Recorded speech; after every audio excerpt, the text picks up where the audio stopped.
Welcome back to the Judgment Files. hmm Today we're going to be diving deep into a case, a really complex legal case, actually, called Zadvydas v. Davis.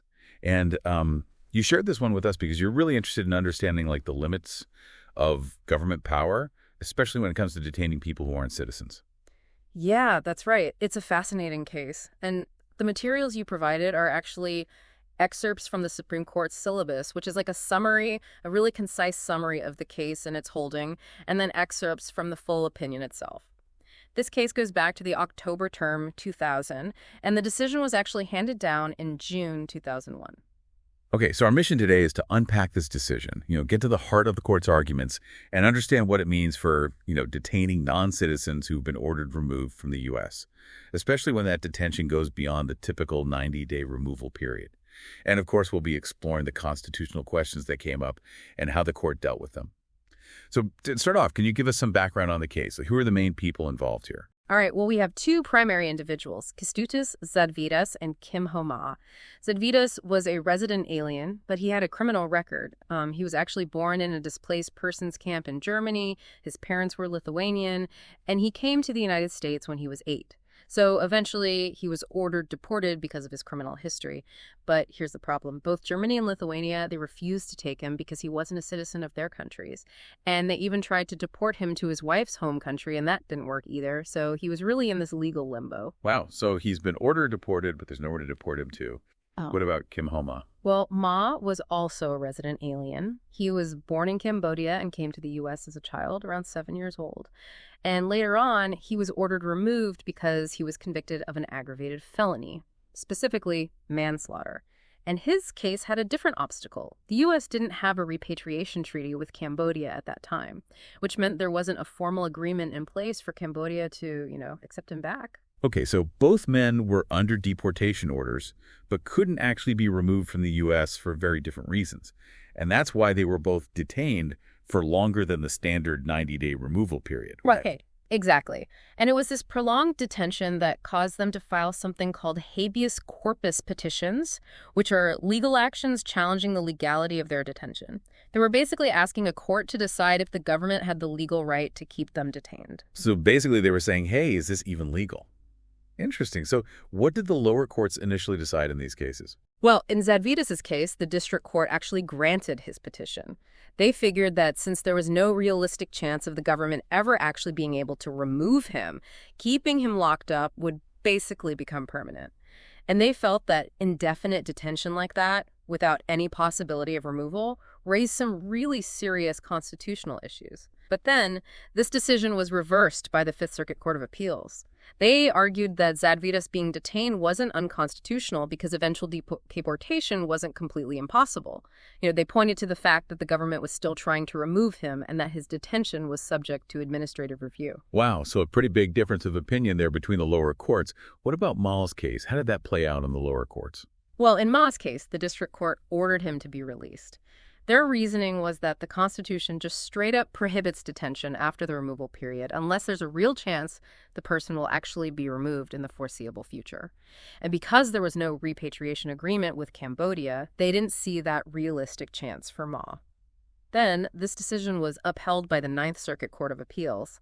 They basically agreed that detention couldn't be authorized for more than a reasonable time after that initial 90-day period. And in Ma's situation, they determined that a reasonable time had definitely passed. So we've got a split in how the different courts are interpreting this, which I guess often leads to the Supreme Court needing to step in and give a definitive ruling. And as I understand it, the first thing the court had to address was whether these individuals even had the right to challenge their detention with these habeas corpus petitions. Absolutely. That's a critical first point.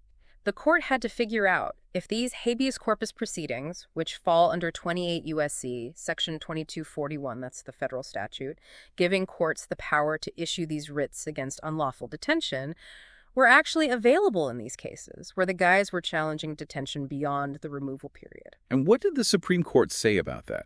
Did those changes that Congress made to immigration law over the years affect this basic right to seek habeas review in these types of situations? They were pretty clear on this. They said that even with all the changes to immigration law, habeas corpus is still a fundamental way to challenge continued custody after a final deportation order.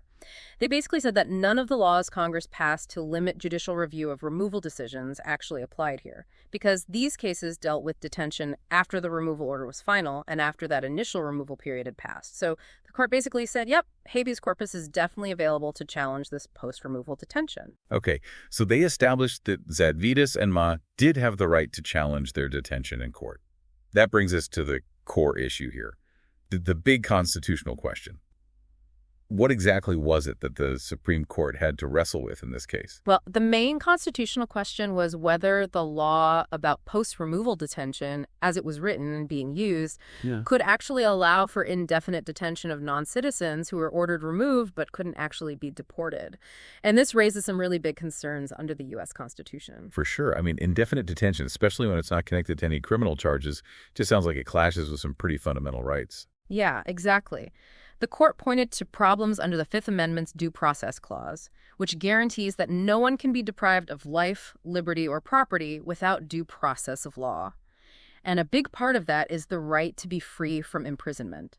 So the court emphasized that in the U.S. legal system, if the government's going to detain someone, it usually needs either a criminal proceeding with all those constitutional safeguards or a very specific and compelling reason that outweighs that person's right to liberty. Right, and these weren't criminal cases, right? Zadvydas and Ma, these were civil immigration proceedings. That's right. They were being detained because they were non-citizens who'd been ordered removed, which is a civil matter, not a criminal one.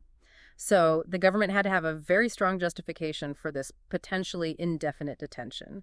And their main arguments were, first, to stop these guys from running away while they were trying to deport them, and second, to protect the community. So how did the Supreme Court look at those reasons, especially when it seemed like removal was pretty unlikely? Okay, so the court agreed that preventing flight and protecting the community, those are valid reasons for the government to detain people in some situations. But they weren't so convinced by those arguments when it came to potentially indefinite detention where removal wasn't actually likely to happen anytime soon. Like with the flight risk argument, the court said that this just doesn't hold up as much when there's no realistic chance of removal in the near future. They said that if the whole point of detention is to make sure the person is available for removal, but that removal isn't going to happen, then the detention isn't really serving its purpose anymore. It becomes more about just holding someone indefinitely. That makes sense. Like, if you can't actually deport someone, then detaining them to prevent them from avoiding deportation doesn't make a lot of sense. What about the second argument, protecting the community from potentially dangerous people? Well, the court agreed that community safety is definitely important, and that concern might still exist even if removal isn't possible right away. But they said that in past cases where they've upheld preventive detention based on potential dangerousness, it was always limited. Like, the detention had to be focused on people who were considered especially dangerous, and it had to come with strong procedural protections to make sure the detention was justified. They pointed to cases like Kansas v. Hendricks, which was about civilly committing sexually violent predators, and United States v. Solano, which was about detaining people before trial who posed a threat to the community. In those cases, there were specific limits and protections in place. And were those same types of limits and protections in place for the administrative process that was used to decide on Zadvydas and Ma's post-removal detention? The court didn't think so. They pointed out that when preventative detention could go on indefinitely, the dangerousness argument usually needs to be combined with something else, like a serious mental illness that makes the person dangerous, which was the situation in Hendricks. But in these immigration cases, once that flight risk reason isn't so strong anymore because removal is unlikely, the main reason for detention is just that the person is deportable. And the court said that doesn't automatically mean they're currently dangerous. Plus, they pointed out that the procedures in the administrative review process were kind of weak. Like, a lot of times, it was up to the non-citizen to prove they weren't dangerous. And the court was worried that there wasn't enough judicial review of these administrative decisions. They even hinted that maybe the Constitution wouldn't allow an administrative body to have basically unchecked power in these matters that affect such a fundamental right. So they're basically saying the government's arguments, while they make sense in some situations, didn't really justify indefinite detention in these specific cases, especially without more protections. And I understand the government relied a lot on a past case, Shaughnessy v. Mezai, to try to support their position. Can you tell us about that case and why the court in Zadvydas decided it wasn't really comparable? Sure. Shaughnessy v. Meza, that was a case from 1953 during the Cold War. It was about a guy who had been legally admitted to the U.S., then he left, and then he was denied entry when he tried to come back. And no other country would take him, so he was stuck in this legal limbo on Ellis Island. In that specific situation, the Supreme Court actually said it was okay to detain him indefinitely without a hearing. So on the surface, it does seem kind of similar to Zadvydas' indefinite detention of a non-citizen the U.S. couldn't remove.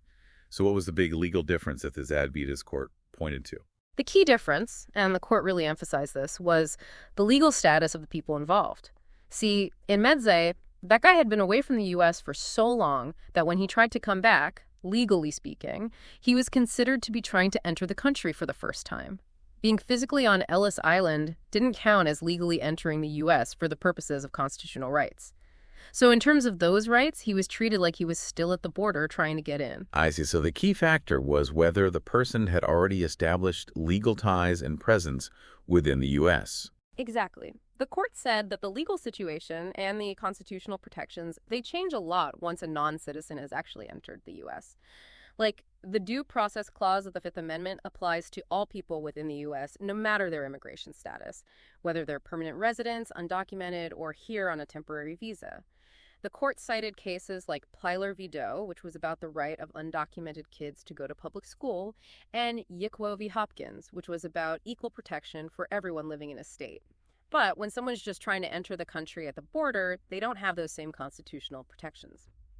The court also pointed to Wong Wing v. United States, which said that non-citizens facing deportation orders are still entitled to some constitutional rights. So because Zadvydas and Ma had legally entered and lived in the U.S. for a while, their situation was different from Meze, who was considered to have never really re-entered the country. That difference in their legal status was really important for the court's decision. That makes a lot of sense.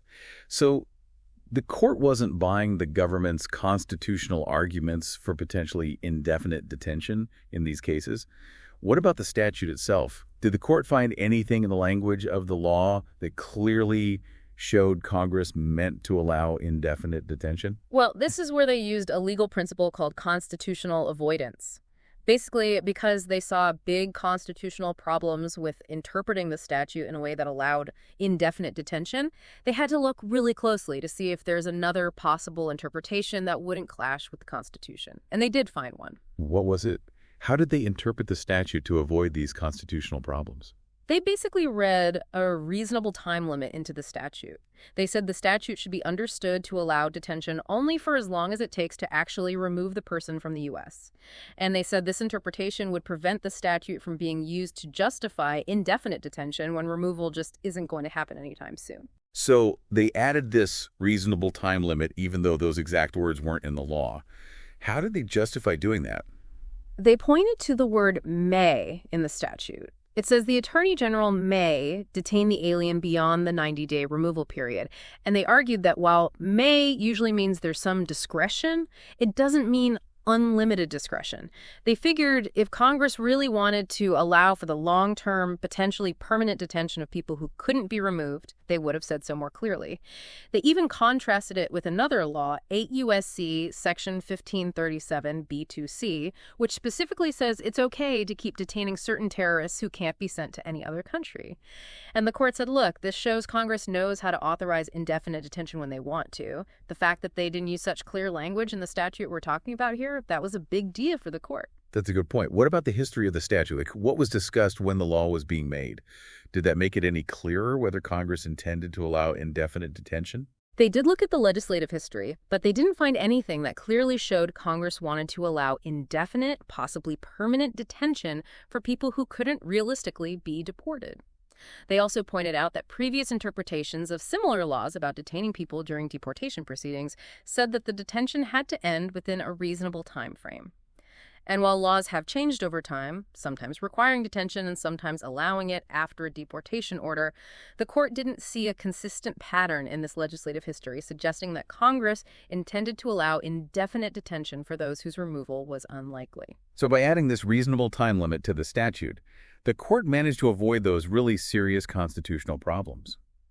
But how does this reasonable time limit actually work in practice?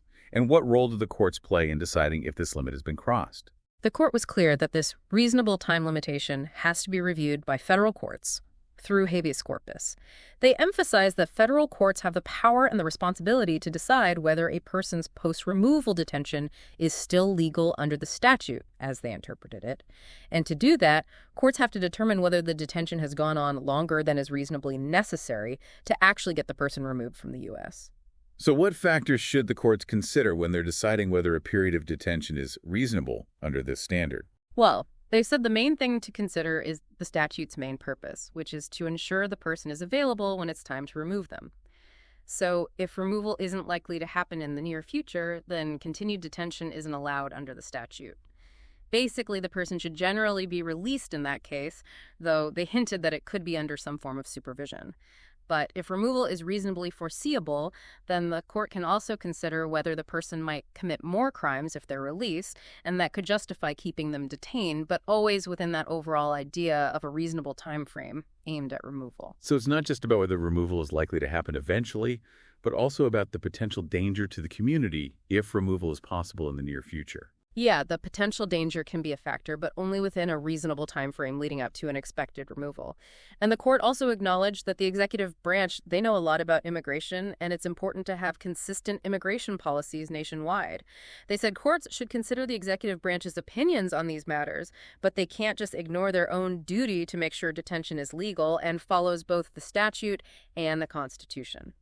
Okay, so to make things a bit clearer for the lower courts, did the Supreme Court set any kind of standard or time frame for what's usually considered a reasonable time for post-removal detention? Yes, they did. To try to make things more consistent and predictable across all the different federal courts, they set a presumptively reasonable detention period of 6 months after the initial 90-day removal period. 6 months. Okay, so what happens after those 6 months are up? Does that mean the person is automatically presumed to be detained unreasonably and they should be released? Not automatic release, no. What they said was, after that 6-month period, if the person who's still being detained can show good reason to believe that their removal isn't likely to happen in the reasonably foreseeable future, then the burden shifts to the government. At that point, the government has to provide enough evidence to counter that argument. To keep someone detained after 6 months, they have to show there's still a good chance the person will be removed in the reasonably foreseeable future. And the court also said that as a detention keeps going past 6 months, the government's definition of reasonably foreseeable future probably needs to become shorter and clearer. So that's a pretty big shift, putting more pressure on the government to justify detaining someone longer than 6 months. So what ultimately happened with Zadvydas and Ma? The Supreme Court sent both cases back to the lower courts to be looked at again, based on the Supreme Court's new standards. In Zadvydas' case, the Fifth Circuit had made it really hard for him to challenge his detention. They basically wanted him to prove that removal was completely impossible, no matter how unlikely. The Supreme Court said that was too much and put too much burden on the individual. And what about the Ninth Circuit and Ma's case? Well, in Ma's case, the Ninth Circuit had ordered his immediate release. They might have focused too much on the fact that there wasn't a repatriation agreement between the U.S. and Cambodia at that time. The Supreme Court thought they should have considered the possibility that the U.S. and Cambodia might eventually work out a deal for repatriation. So, both cases went back to the lower courts to be reconsidered based on the Supreme Court's interpretation of the statute, the reasonable time limit, the 6-month presumption, and that shift in the burden of proof after 6 months. So, thinking about this Zadvydas v. Davis decision, what are some of the big takeaways for you, especially when it comes to the balance between government power and individual rights? It seems like this case really shows how tricky it can be to balance the government's authority to manage immigration, which is obviously important, with the fundamental rights that everyone in the U.S. has, no matter their immigration status. Yeah, I completely agree. The Supreme Court's decision in Zadvydas says very clearly that while the government can detain non-citizens to deport them, that power isn't unlimited. It can't be used to detain people indefinitely, especially if there's no reasonable chance they'll actually be deported anytime soon.